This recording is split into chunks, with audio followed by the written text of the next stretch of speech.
আজকে আমরা ১ থেকে ১০ পর্যন্ত যে সংখ্যাগুলো আছে সেই সংখ্যার বর্গ নির্ণয় করা শিখব। ১-এর বর্গ তোমরা জানো কত? ১-এর বর্গ হচ্ছে ১ই হয়, আর ২-এর বর্গ ৪ হয়। ৩-এর বর্গ কত হবে? ৩-এর বর্গ হবে ৩টাকে দুবার গুণ করবে, ঠিক আছে? ৩ একে ৩, ৩ একে ৩, আবার ৩-এর সাথে ৩ গুণ করবে, তাহলে ৩ তিরিকে ৯, ঠিক আছে? তারপরে ৪-এর বর্গ, ৪-এর বর্গ হবে ১৬। কি করে ১৬ হলো? ৪টাকে দুবার গুণ করবে, ৪ একে ৪, ৪ হলো, আর ৪কে আরো ৪ দিয়ে গুণ করবে, ৪ ৪-এ ১৬। ৫-এর বর্গ, ৫ ৫-এ ২৫।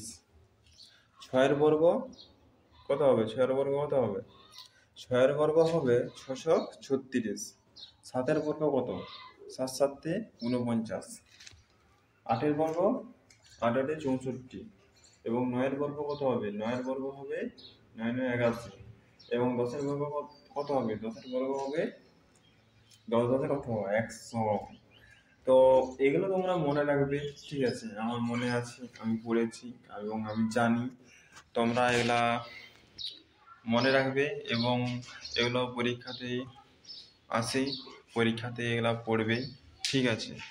এগুলা পরীক্ষাতে বারবার আসে এবং তোমরা এগুলা রেগুলার বেসিকে তোমরা এগুলা পড়বে এবং শিখবে যে কীভাবে এই অঙ্কের সমাধান করতে হয় এবং বর্গ নির্ণয় করতে হয়।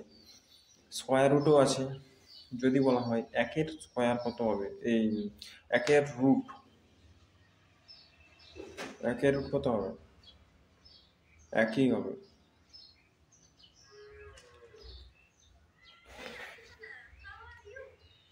যদি বলা হয় কিউব, ১ থেকে ১০ পর্যন্ত কিউব বার করো, তাহলে কি করে বার করবে? ১ থেকে ১০ পর্যন্ত কিউব বার করানোর জন্য আমরাকে ১০ পর্যন্ত কিউব বার করানোর জন্য আমরাকে ১-এর কিউব কি? ১-এর কিউব হচ্ছে আমাদের ১ ১-কে ১ হয়, এবং ২-এর কিউব কত? ২-এর কিউব হচ্ছে ২টাকে আমরা ৩ বার গুণ করবো, ঠিক আছে? কিউব বার করানোর জন্য আমরাকে ৩ বার গুণ করতে হবে,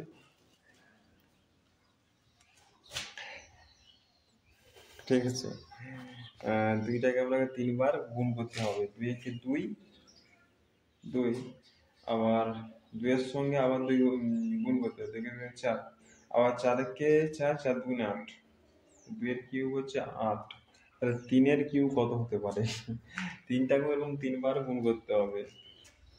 ৩-এর কিউব হবে, প্রথমে ৩ একে ৩, তারপর ৩-এর সাথে আবার ৩কে গুণ করতে হবে। ৩-এর সাথে ৩কে গুণ করলে হবে আমাদের ৩ তিরিকে ৯, ৯টাকে আবার ৩ দিয়ে গুণ করতে হবে, ৩ নং ২৭। তাহলে আমাদের ৩-এর কিউব হবে ২৭। যদি বলা হয় ৪-এর কিউব, ৪-এর কিউব তোমরা কীভাবে বার করবে? ৪-এর কিউবটাকে এবং ৪ বার গুণ করতে হবে।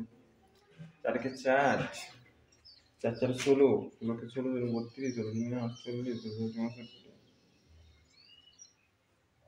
কত হলো? ৪-এর কিউব তাহলে কত হবে? হ্যাঁ,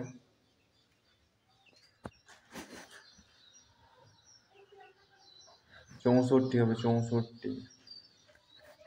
৪-এর কিউব হবে ৬৪। এমনি করে তোমরা ৫-এর কিউবও বার করতে পারো। ৫-এর কিউব হবে, ৫-এর কিউব হবে, ৫-এর কিউব হবে তোমাদের ৫ একে ৫, ৫টাকেও ৩ বার তোমরা ৫টাকেও ৩ বার তোমরা গুণ করবে। ৫-এর কিউব হবে ৫ একে ৫, একবার করলে আবার ৫টাকে আরও ৫ দিয়ে গুণ করবে। ৫ কত? ২৫। ২৫টাকে আরও ৫ দিয়ে গুণ করবে, কত হয়? ১২৫। তো কিউব বার করানোর জন্যে যে সংখ্যাটা বার করব সেই সংখ্যাটাকে ৩ দিয়ে গুণ করব, তাহলে আমাদের কিউব বেরিয়ে যাবে।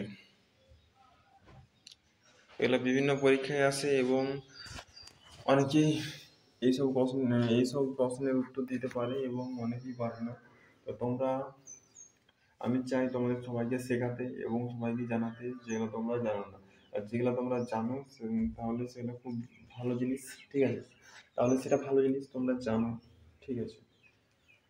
প্র্যাকটিস করো ম্যাথ, ইংলিশ, ঠিক আছে? যত প্র্যাকটিস করবে তোমাদের পক্ষে এগুলো জানা খুবই সহজ হবে। খুব একটা কঠিন নয় অঙ্ক শেখাটা, ঠিক আছে? অঙ্ক বলো ইংলিশ বলো খুব একটা কঠিন নয়।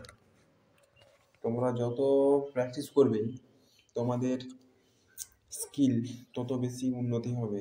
তো তোমরা এগুলো প্র্যাকটিস করো, দিনের দিন রেগুলার বেসিকে প্র্যাকটিস করো। প্রতিদিন যদি তোমরা 1 ঘন্টা করে প্র্যাকটিস করো, বছরে তোমাদের যে স্কিলটা সেই স্কিলটা প্রচুর ভালো জায়গায় হবে এবং তোমরা আরও বেশি ডেভেলপড হবে। ওকে, তো আমি চাই তোমাদেরকে শেখাতে, তোমাদেরকে জানাতে।